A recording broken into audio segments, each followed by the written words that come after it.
नमस्कार महाराष्ट्र, मी रोहन गुजर पुन्हा एकदा घेऊन आलोय तुम्हा सगळ्यांना थोडंसं तुमच्या विचारांच्या पुढे पाठवणारा कार्यक्रम ज्याचं नाव आहे बियॉन्ड थॉट्स, विचारांच्या पलीकडले.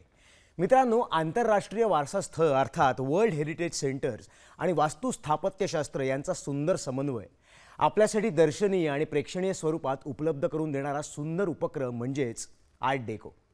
हा उपक्रम राबवणारी संस्था म्हणजे आर्ट डेको मुंबई. मुंबई शहरातील जुनी वास्तुकला खऱ्या अर्थानं सर्वसामान्यांसाठी संपूर्ण माहितीसह सादर करण्याचा हा अनन्यसाधारण उपक्रम. युनेस्को वर्ल्ड हेरिटेजकडून मान्यता मिळालेल्या या पुरातन वास्तू म्हणजेच जिवंत इतिहास आहे आणि वास्तुकलेतील संशोधनासाठी तो अभ्यासाचा, चिंतनाचा विषय आहे. मुंबईतले फोर्ट आणि तत्सम झगमगाटाच्या परिसरात ही प्राचीन वास्तुकला आजही पाहायला मिळते. खऱ्या अर्थानं अनुभवायला मिळते ती आर्ट डेको मुंबईच्या दूरदृष्टीमुळे आणि कला जोपासण्याच्या ठाम निर्धारामुळे. आणि म्हणूनच हा प्रदर्शनीय प्रयत्न विचारांच्या पलीकडला आहे हे निश्चित. पुढे जाण्यापूर्वी किंवा आपल्या पाहुण्यांना इथं बोलवण्यापूर्वी तुम्ही पाहून घ्या ही छोटीशी ध्वनिचित्रफीत.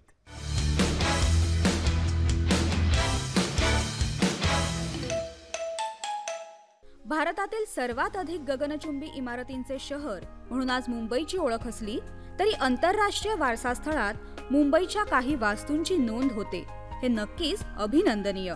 ब्रिटिश काळातील व्हिक्टोरिया टर्मिनस, 15व्या शतकातील इटालियन भवनासारखी रचना असलेली ही वास्तू गिल्बर्ट स्टॉर्टने डिझाईन केली होती आणि 1857 मध्ये ही वास्तू अस्तित्वात आली. व्हिक्टोरिया टर्मिनस प्रमाणे मुंबई विश्वविद्यालय ही वास्तू ही गॉथिक शैलीचं उदाहरण आहे. यातील मूळ बांधकामात युरोपियन शैलीचा प्रभाव आहे. डच शैलीतील छप्र, स्विस शैलीतील काष्ठकला आणि रोमन शैलीतील महिरपी, कमानी यांच्या देखण्या संगमातून जणू ही वास्तुशिल्प ओतप्रोत भरलेली आहेत. गेटवे ऑफ इंडिया प्रवेशद्वार इंडो सेरेनिक शैलीचा उत्तम नमुना आहे. Hand painted art work on walls या शब्दात या आर्ट डेकोचं कायम कौतुक होतं. आज 100-150 वर्षांनंतरही या इमारतींची मजबूती, सौंदर्य, वास्तुकला, आर्टवर्क याचा विचार करता जुनं ते सोनं हा वाक्प्रचार इथे चपक लागू पडतो. आजच्या काळातही या वास्तुकलेचा स्थापत्यशास्त्राच्या संदर्भात अभ्यास खूप महत्त्वाचा आहे. जुने जपावे, जुने जोपासावे, जुने अभ्यासावे आणि जुन्यातून नवं घडवावं असा काहीसा अनुभव या वास्तू पाहताना येतो. ही वास्तुशिल्प जतन करण्यामागचे आर्ट डेकोचे प्रयत्न जगाच्या नकाशात वाखाणले गेले हे अधोरेखित व्हायला हवं. 2018 मध्ये आंतरराष्ट्रीय वारसा स्थळात मुंबईतील आर्ट डेकोला मानाचं स्थान मिळालं हे विशेष आहे. आर्ट डेकोचा प्रभाव केवळ वास्तू वा इमारतींवर मर्यादित नव्हता. निवासी घरं, सिनेमा थिएटर्स, ट्रेन, कार्स आणि मरीन ड्राईव्हची समुद्राला कवेत घेणारी रचना, तंत्रज्ञानातील प्रचंड विकास आणि समाज व्यवस्था यांना एका धाग्यात गुंफण्यासाठी आर्ट डेको मुंबईचा सिंहाचा वाटा आहे.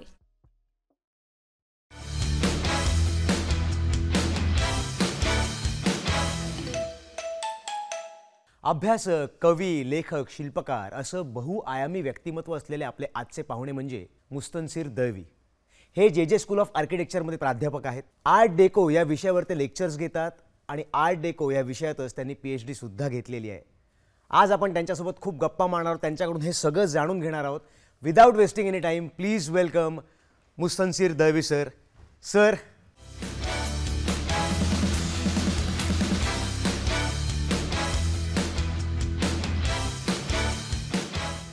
सर, तुमचं खूप स्वागत आमच्या या विचार मंचावर ज्याचं नाव आहे बियॉन्ड थॉट्स, विचारांच्या पलीकडले. मी आत्ताच तुमची ओळख करून देताना सांगितलं की तुम्ही प्राध्यापक आहात. तर तुम्ही खूप स्ट्रिक्ट प्राध्यापक आहात की तुम्ही प्रेमानं मुलांना शिकवता? तसं मी ठरवेन की आज किती मस्ती करायची आणि किती नाही. नाही सर, पण मजेचा भाग वेगळा. आर्ट डेको या उपक्रमाविषयी सर तुम्ही थोडक्यात काय सांगाल आम्हाला? आर्ट डेको हे वास्तुकलाची एक स्टाईल आहे जे जगभरात 1920-25ला सुरू झाली आणि 1950-60 पर्यंत ते कंटिन्युअसली ते सुरू भारतात झाली. भारतात सुरू झाली असं नाहीये. अच्छा, एकत्रच जगात सायमल्टेनियसली असं म्हणा ते सुरू झाली. ओके. अगोदर पॅरिसमध्ये सुरू झाली, नंतर ते US मध्ये गेलं. ओके. आणि 1930 आणि 40च्या नंतर मुंबईत प्रख्यात झाली. ओके. पण सर, आता मुंबईत जुन्या वास्तू आहेत त्या आता मुंबईकरांना आकर्षित करतायत किंवा त्या बाहेरच्या लोक जे मुंबईत टुरिझमसाठी म्हणून येतात ते सुद्धा त्या वास्तू बघतायत. हो. तर ह्याविषयी तुम्हाला प्राऊड फील होतं का? कारण तुम्ही जे काम करताय, तुम्ही जे कार्य करताय ते कुठेतरी फास गेलं असं तुम्हाला वाटतं का? नॅचरली, कारण की मी आर्किटेक्ट आहे आणि आर्किटेक्चर शिकवतो. बरोबर. तर हे तर आमचाच विषय आहे. आणि हे जे बिल्डिंग्स आहेत, वास्तुकला आहेत, ते आपण जिथे जातो तिथे तुम्हाला बघायला मिळतील. बरोबर. आणि मुंबई म्हणजे त्याचं एक एक्झिबिशन स्थळच तुम्ही म्हणू शकता. बरोबर. कारण की आता 200 वर्ष झाली आहे आणि इतके सारे स्टाईल्स आहेत आर्किटेक्चरचे, त्यात आर्ट डेको ऑलमोस्ट एंडमध्ये येतं. तर जितके बिल्डिंग्स आहेत मुंबईचे, ब्रिटिशकालीन किंवा त्याच्यानंतरचे, बरोबर. जे चांगले बिल्डिंग्स आहेत त्याला बघून आम्हाला गर्व तर येतोच. पण सर, काही वर्षांपूर्वी किंवा आत्तापर्यंत ह्या बिल्डिंगकडे कोणी लक्ष देत नव्हतं, त्या दुर्लक्षित होत्या. तर त्यावेळेला तुमचा नेमका स्ट्रगल काय सुरू होता आर्ट डेको मुंबईचा? त्यावेळेला असा स्ट्रगल होता की जे आधुनिक बिल्डिंग्स आहेत त्यांच्यावर जास्त कोणी लक्ष देत नव्हतं. जे ब्रिटिशकालीन जे मोठे बिल्डिंग्स आहेत, जसं छत्रपती शिवाजी टर्मिनस आहे किंवा म्युझियम्स आहेत, बरोबर, किंवा न्यायालय आहे, विद्यापीठ आहे, त्यांना बघून लोकांना वाटत होतं की हां, हे मुंबईचं हे हेरिटेज आहे, धरोहर आहे. पण आर्ट डेकोमध्ये असं झालं नाही, कारण की लोक त्याच्यात राहत होते आणि आत्ताही राहतात. बरोबर. तर ते फारसं असं ऑर्डिनरी, कॉमन प्लेस असं लोकांना ते वाटत असावं. पण आता 20 एक वर्ष झाली आर्ट डेकोमध्ये इंटरेस्ट परत सुरू झाला आहे. वा. आणि आता लोकांना ते त्याच्यात काय सुंदर कला आहे ते परत दिसायला लागली आणि त्याच्यावर चर्चा व्हायला लागली. तुम्ही कुठेही जाऊ नका मंडळी, आपण घेऊया एक छोटीशी विश्रांती. बघत राहा बियॉन्ड थॉट्स, विचारांच्या पलीकडले. आपल्याला सरांसोबत अजून खूप गप्पा मारायच्या आहेत, मुंबईविषयी खूप जाणून घ्यायचे आहे, त्यांच्या कामाविषयी खूप जाणून घ्यायचं आहे. भेटूया छोट्याशा विश्रांतीनंतर.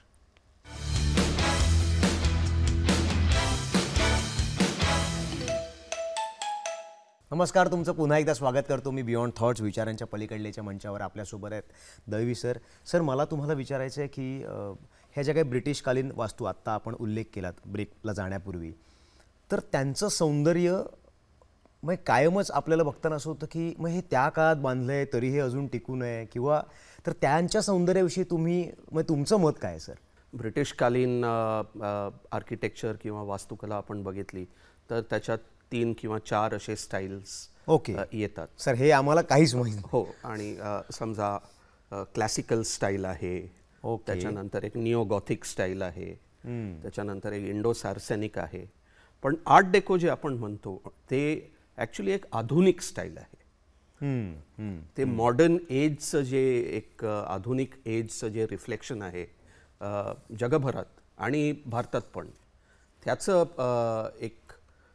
एक स्पेसिफिक अशी स्टाईल आहे. म्हणून ते फारच स्पेशल आहे. पण तसं बघितलं तर ब्रिटिशकालीन किंवा त्याच्या अगोदरचही जितके स्टाईल्स आहेत त्याच्यात काही ना काही तर सुंदर आहेच. बरोबर, बोलण्यासारखं आहेच. आता वर्ल्ड हेरिटेज सेंटरमध्ये मुंबईला सुद्धा स्थान मिळालं आहे. तर हे जेव्हा घडलं तेव्हा तुमच्या भावना काय होत्या, किंवा तुम्ही तुमचे टीममेट्स असतील जे काही वर्ष आता या गोष्टीसाठी काम करताय, त्यावेळेला तुमच्या काय भावना होत्या? हेरिटेज मूवमेंट मुंबईमध्ये 1990 पासून बहुतेक सुरू झाली आहे. बरोबर. तर आता 30 वर्ष व्हायला लागली. आणि जे हेरिटेजचे जे कार्यकर्ता होते त्याच्यात आर्किटेक्ट्स आहेत, कॉन्झर्वेशन आर्किटेक्ट्स आहेत, टीचर्स आहेत, प्रोफेसर्स आहेत, आणि खूप सारे नॉर्मल लोक आहेत जे ह्या बिल्डिंग्समध्ये राहतात. त्यांचं जे कंबाईंड असं प्रयत्न आहेत म्हणून हे वर्ल्ड हेरिटेज नॉमिनेशन मिळालेलं आहे. तर it is to the credit of everybody. खरंय, एकाचं नाही. खरंय. पण सर, हे कुठलंही काम आपण विदाऊट आर गव्हर्नमेंट सपोर्ट आपण नाही करू शकत. तर ती प्रोसेस सरळ साधी सोपी होती का का त्याच्यात तुम्हाला काही स्ट्रगल करावा लागला? ते स्ट्रगल तर कंटिन्युअसच आहेत. जसं मी अगोदर सांगितलं की कारण की हे जे बिल्डिंग्स आहेत ते तसं बघायला ऑर्डिनरी बिल्डिंग्स आहेत आर्ट डेकोचे. बरोबर.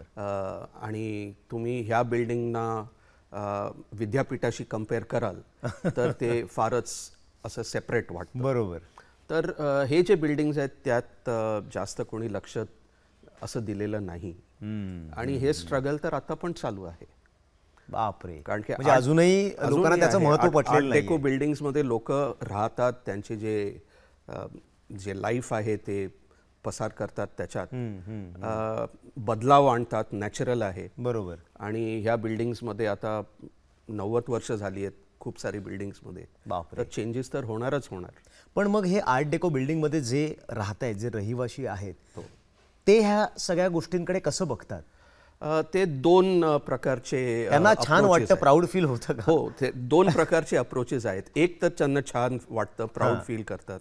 आता जे तुम्ही इमेजेस दाखवतायत ते ओव्हल मैदानचे बिल्डिंग्स आहेत, तिथे तर असोसिएशनच आहे जे ह्याला प्रोटेक्ट करण्यासाठी खूप सारे प्रयत्न केलेत. त्या सगळ्या मेंबर्सशी जे तिथे राहतात, ते जे राहतात वाव, आर्ट डेको बिल्डिंग्स मध्ये जे ओव्हल मैदान जे आहे परिसर, त्याचे जे रेसिडेंट्स आहेत. पण तसं संपूर्ण मुंबईत असं नाही आहे. खूप सारे बिल्डिंग्स आता गेलेत कारण की त्यांना FSIच्या प्रेशरमध्ये कन्वर्ट झालेत. तर ते प्रॉब्लेम तर आहेच समजा. पण सर, नवीन तंत्रज्ञान जे येते त्याच्या बेसिसवर आर्ट डेकोची नेमकी भूमिका काय आहे? उलटं आहे. नवीन तंत्रज्ञान आहे म्हणून आम्ही आर्ट डेकोला परत त्याचं एक चांगलं पोझिशन देऊ शकतो. आता हे बघा तुम्ही, आर्ट डेको मुंबई जे संस्था आहे, त्यांचं मेन काम जे आहे ते बिल्डिंग्स डॉक्युमेंट करायचे आहेत. आणि मुंबईमध्ये इतके सारे आर्ट डेको बिल्डिंग्स आहेत, ते सर्वांना माहीत पण नाही की ते आर्ट डेको आहेत. खरंच. तर ते सर्वांच्या समोर आणतात. ओके. आणि because of technology, because of even social media, me rather तुम्हाला विचारणारच होतो. आणि सोशल मीडिया आहे म्हणून त्याचा प्रसार फारच चांगला झाला आहे. आणि लोकांना आता कळतं की आम्ही जे घरात राहतो ते आर्ट डेको बिल्डिंग आहे, आणि ते स्पेशल आहे. पुढे जाण्यापूर्वी आपण पाहूया छोटीशी ध्वनिचित्रफीत.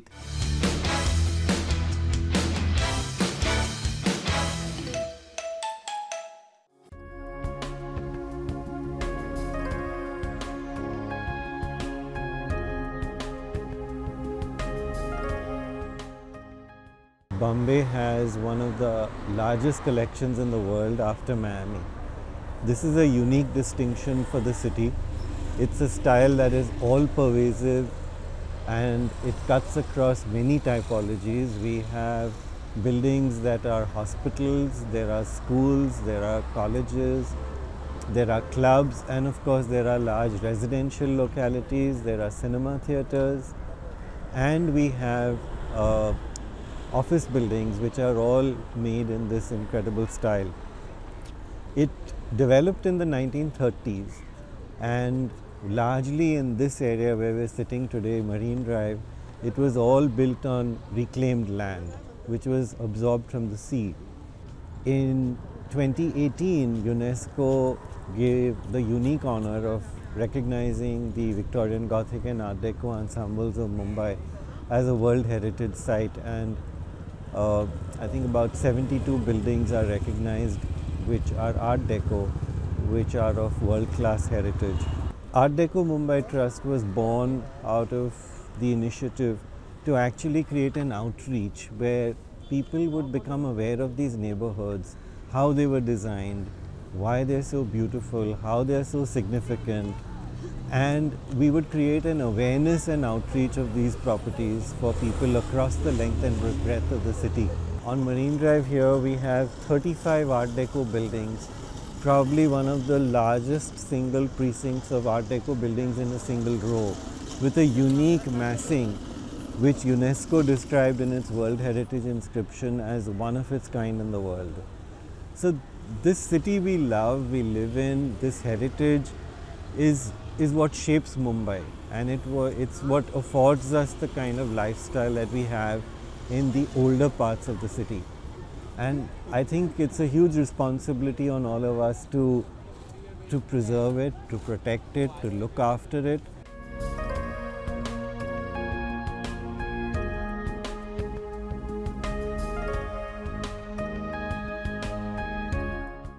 Mumbai has the second largest number of Art Deco buildings, which many people don't know. Many of the old people, many of the people who have lived in Bombay all their life don't know about this. And that is the reason many of the people now need to be made aware, especially younger people. More younger people need to know more about their heritage and need to love the heritage, care about it. And that's the only way that we can save our heritage. It was an international style which came into Bombay only in the 1930s and 1940s. And many of these buildings, you'll see the features which are very particularly Art Deco features, which are horizontal lines, circular windows. You'll have Egyptian motifs and a lot of these designs that you see on the outside, on the grills, on the lifts, on the windows, and all of that. In many of these buildings you'll see similar motifs which are very particular Art Deco style. We also adapted all of this international style into Indian with Indian motifs. So and then it came to be called as Indo-Deco style, because we blended Indian style and the international Art Deco style in many of these buildings that you see.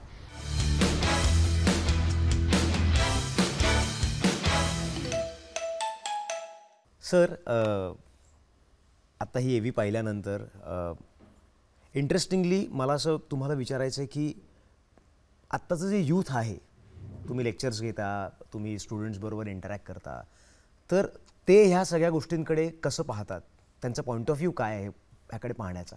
खूप interest आहे, खूप एन्थुझियाझम आहे. Wow. हिस्ट्रीबद्दलही, आपलं जे वारसा आहे त्याच्याबद्दलही, आणि हे बिल्डिंग्स तर आपल्या जिथे बघाल तिथे तुम्हाला दिसतात. खरं तर मग बऱ्याचदा आम्हाला कळणारही नाही की ही हेरिटेज प्रॉपर्टी आहे. एक्झॅक्टली. पण आता लोकांना ते थोडं जास्त समजायला लागले, यूथनंही समजायला लागले. आर्ट डेको बिल्डिंग कशी आयडेंटिफाय करायची, जसं या क्लिपमध्ये तुम्ही बघितलं की काय काय फीचर्स, लाईन्स, गोल विंडोज त्यांनी सांगितलं. एक्झॅक्टली. तर ते लोकांना आता कळायला लागले, partly because of social media, you can say that. आणि त्याच्यात मला वाटतं यूथ खूप सोशल मीडिया म्हटल्यानंतर तिथं यूथ आलंच. ते आलंच ना, ते यूथ तर येणारच आहे. They are at the forefront. बरोबर. तर इंटरेस्ट ह्याच्यातही आणि हेरिटेज कॉन्झर्वेशनमध्येही वाढला आहे. तुमच्या वेळचं यूथ आणि या वेळचं यूथ आणि हेरिटेज प्रॉपर्टी, तर दोन्ही गोष्टी म्हणजे हे दोन्ही पिढ्या या गोष्टींकडे खूप वेगळ्या दृष्टिकोनातनं बघताय असं तुमचं म्हणणं आहे? हो, जरूर.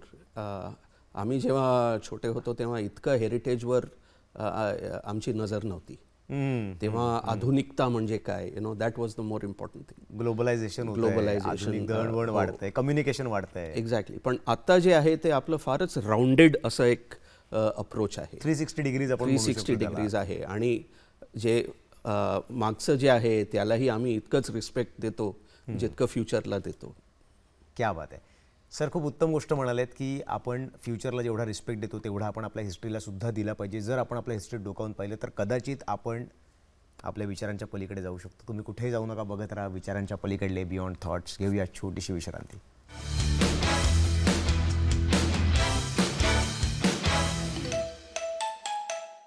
नमस्कार, मी रोहन गुजर. तुमचं पुन्हा एकदा स्वागत आपल्या कार्यक्रमात बियॉन्ड थॉट्स, विचारांच्या पलीकडले. आज आपल्यासोबत आहेत दळवी सर.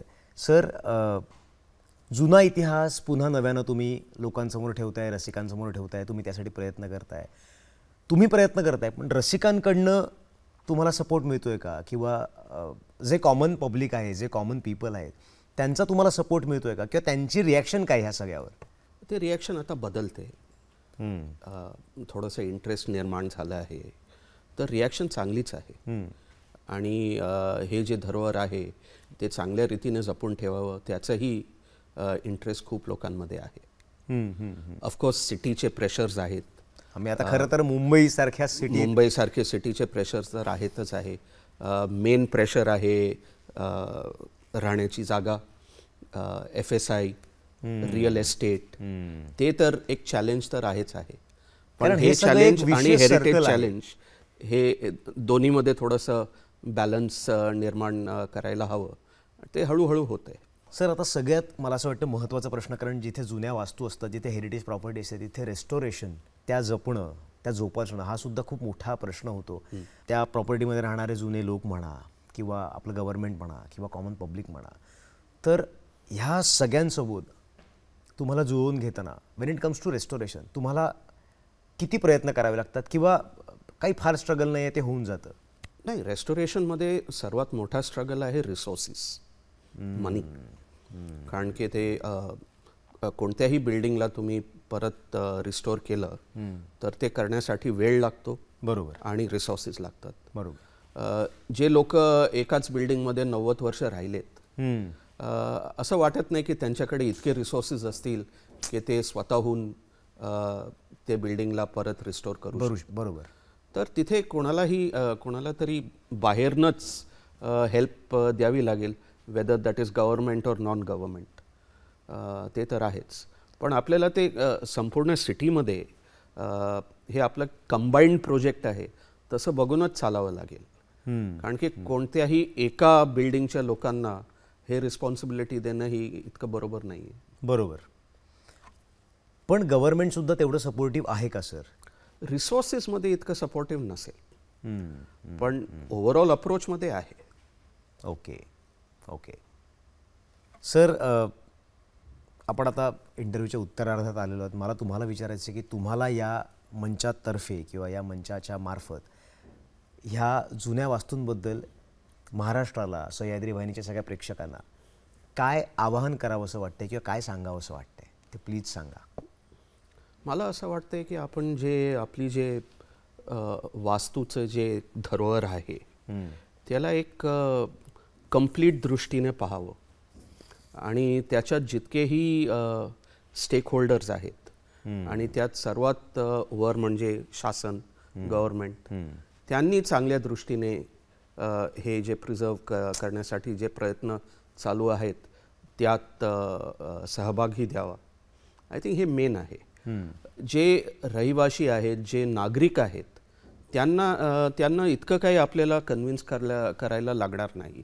ओके. ते इंटरेस्ट तर आहेच आहे. बरोबर. जे यूथ आहेत त्यांनाही इंटरेस्ट आहे. बरोबर. पण एक कंबाईंड अप्रोच पाहिजे.